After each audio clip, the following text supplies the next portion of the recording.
डूबती नैया पर सवार होने का जोखिम कौन लेता है। लेकिन ये कहानी उस शख्स की है जिसका सामना हर मोड़ पर मुश्किल हालात से ही हुआ।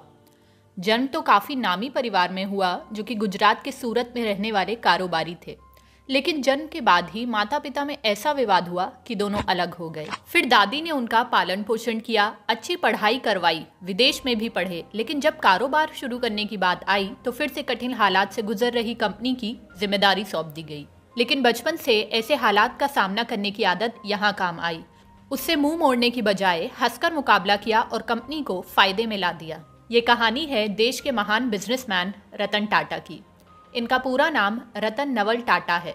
इनका जन्म 28 दिसंबर 1937 को सूरत में हुआ था। पिता का नाम नवल टाटा था और माँ का नाम सोनू टाटा। बताया जाता है कि उनके माता पिता के बीच तलाक हो गया था, इसलिए उनका पालन पोषण उनकी दादी नवाजबाई टाटा ने किया था। रतन टाटा को उन्होंने गोद ले लिया था। इस तरह दत्तक पुत्र के तौर पर उनकी परवरिश हुई थी। वहीं रतन टाटा के पिता ने सिमोन टाटा से दूसरी शादी की थी, इसलिए रतन टाटा का एक सौतेला भाई भी है जिनका नाम है नोएल टाटा। रतन टाटा ने शुरुआती पढ़ाई मुंबई के कैथेड्रल और जॉन कॉनन स्कूल में की थी।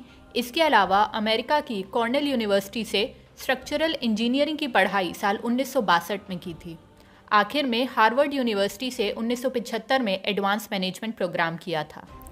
तो चलिए अब हम लोग रतन टाटा की सक्सेस स्टोरी के बारे में पढ़ते हैं। रतन टाटा बिजनेस घराने से थे। पढ़ाई के बाद उन्हें साल 1971 में राष्ट्रीय रेडियो और इलेक्ट्रॉनिक्स कंपनी यानी कि नेल्को में प्रभारी निदेशक नियुक्त किया गया। जब उन्हें ये कमान सौंपी गई थी उस वक्त कंपनी बुरे दौर से गुजर रही थी। लेकिन इससे मुंह मोड़ने के बजाय रतन टाटा ने अपनी काबिलियत के दम पर नेल्को कंपनी को न सिर्फ इस झटके से उभारा बल्कि 20% तक हिस्सेदारी भी बढ़ाने में सफल रहे। हालांकि इमरजेंसी और आर्थिक मंदी से कंपनी को काफ़ी नुकसान हुआ था। फिर 1977 में टाटा को यूनियन की हड़ताल का सामना करना पड़ा, जिसके चलते बाद में नेल्को कंपनी बंद करनी पड़ी थी। तो आइए अब हम लोग रतन टाटा की कंपनी लिस्ट के बारे में बात कर लेते हैं। कुछ महीने बाद ही रतन टाटा को कपड़ा मिल एम्प्रेस मिल्स की जिम्मेदारी दे दी गई। ये कंपनी भी उस समय घाटे में थी। आखिरकार इसे भी बंद करना पड़ा था, लेकिन रतन टाटा ने कभी हार नहीं मानी। कहा जाता है कि रतन टाटा कंपनी बंद नहीं करना चाहते थे, लेकिन मजबूरी में ये फैसला लेना पड़ा। अब भले ही जिन दो कंपनियों की कमान उन्हें दी गई थी उन्हें बंद करना पड़ा, लेकिन इस बीच रतन टाटा की काबिलियत उनके परिवार को समझ आ गई थी। इतने बुरे हालातों में भी उन्होंने कंपनी को काफ़ी हद तक ऊपर उठाया। उसे देखते हुए JRD टाटा ने साल 1981 में रतन टाटा को टाटा इंडस्ट्रीज के उत्तराधिकारी बनाने की घोषणा कर दी। उस समय तक इनके पास ज़्यादा अनुभव नहीं था, इसलिए विरोध भी हुआ, यानी ये भी उनके लिए मुश्किल दौर था। लेकिन रतन टाटा तो वाकई अनमोल रत्न थे। उन्होंने हार नहीं मानी और आगे बढ़ते गए। साल 1991 में रतन टाटा को टाटा इंडस्ट्रीज व इसकी अन्य कंपनियों के अध्यक्ष पद की जिम्मेदारी सौंप दी गई। इसके बाद ही टाटा ग्रुप हमेशा आगे बढ़ता गया। इनकी अध्यक्षता में टाटा ग्रुप ने अपने कई बड़े प्रोजेक्ट स्थापित किए और देश ही नहीं बल्कि दुनिया में भी उन्होंने टाटा ग्रुप को नई पहचान दिलाई। रतन टाटा ने दुनिया की सबसे सस्ती कार नैनो बनाई। रतन टाटा के निर्देशन में कंपनी ने महंगी गाड़ियों में से एक जैगुआर लैंड रोवर का अधिग्रहण भी किया और महंगी कारें भी बनाई। साथ ही रतन टाटा ने दुनिया की सबसे सस्ती कार भी बनाई, जिसके बारे में लोगों ने कभी सोचा भी नहीं था। लखटकिया यानी लाख रुपए में कार लेने के सपने को भी रतन टाटा ने साकार कर दिया। रतन टाटा की महज 1 लाख रुपए की लागत वाली नैनो कार को दुनिया की सबसे सस्ती कार बताया गया। 28 दिसंबर 2012 को रतन टाटा टाटा ग्रुप के सभी कार्यकारी जिम्मेदारी से रिटायर हो गए थे।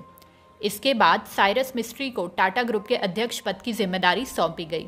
हालांकि रतन टाटा रिटायरमेंट के बाद भी एक्टिव हैं और काम कर रहे हैं। रतन टाटा ने अपने 21 साल के कार्यकाल में कंपनी को उस शिखर पर पहुंचा दिया जहां जाने के लोग सपने देखते हैं। कंपनी की वैल्यू 50 गुना बढ़ा दी। तो आइए अब हम लोग सबसे चर्चित रतन टाटा की कहानी के बारे में पढ़ते हैं। इस कहानी की शुरुआत हुई थी साल 1998 में। उस समय टाटा मोटर ने अपनी पहली पैसेंजर कार इंडिका बाजार में उतारी थी। यह रतन टाटा का ड्रीम प्रोजेक्ट कहा जाता था, लेकिन रतन टाटा ने जो सोचा था वैसा नहीं हुआ। टाटा मोटर्स घाटे में जाने लगी। आलम यह आ गया कि उन्होंने पहली बार कंपनी को बेचने का फैसला किया। वे कंपनी बेचने के लिए अमेरिका की कंपनी फोर्ड के पास गए। उस समय रतन टाटा और फोर्ड कंपनी के मालिक बिल फोर्ड के बीच घंटों तक मीटिंग हुई। रतन टाटा की हालत को देखकर बिल फोर्ड ने उनके साथ अच्छा व्यवहार नहीं किया। फोर्ड ने यहाँ तक कह दिया कि जिस कारोबार के बारे में आपको जानकारी नहीं, उसमें इतना पैसा क्यों लगा दिया। आखिर में तो फोर्ड ने हद कर दी और ये कह दिया कि ये कंपनी खरीदकर हम आप पर एहसान कर रहे हैं। ये आखिरी शब्द सुनकर रतन टाटा वहाँ से बाहर निकल आए थे और कंपनी बेचने के फैसले को कैंसिल कर दिया। उन्होंने डील भी खत्म कर दी। उन्होंने एक रिसर्च टीम तैयार की जिसका काम था मार्केट में क्या चल रहा है और लोग क्या चाहते हैं वो पता लगाना। फिर से उन्होंने टाटा इंडिका कार लॉन्च की और इसने सफलता की नई बुलंदियों को छू लिया। और फिर रतन टाटा लगातार आगे बढ़ते रहे और वहीं फोर्ड कंपनी का पतन शुरू हो गया। साल 2008 तक आते आते फोर्ड कंपनी दिवालिया होने की कगार पर पहुंच गई। तो आखिर क्यों हैं रतन टाटा इतने महान? अगर हम टाटा ग्रुप की सभी कंपनियों की मार्केट वैल्यू की बात करें तो एक अनुमान के हिसाब से जितनी उनकी कंपनियां हैं उनकी मार्केट वैल्यू 17 लाख करोड़ रुपए होगी। एक रिपोर्ट के मुताबिक उनकी कुल संपत्ति 117 बिलियन डॉलर यानी कि करीबन 8.25 लाख करोड़ है। रतन टाटा इसमें से 65% पैसा लोगों की मदद करने के लिए दान देते हैं। यही कारण है कि वे दुनिया के अमीर व्यक्तियों में शामिल नहीं हैं, लेकिन लोग उन्हें दिल का बहुत अमीर मानते हैं। धन्यवाद।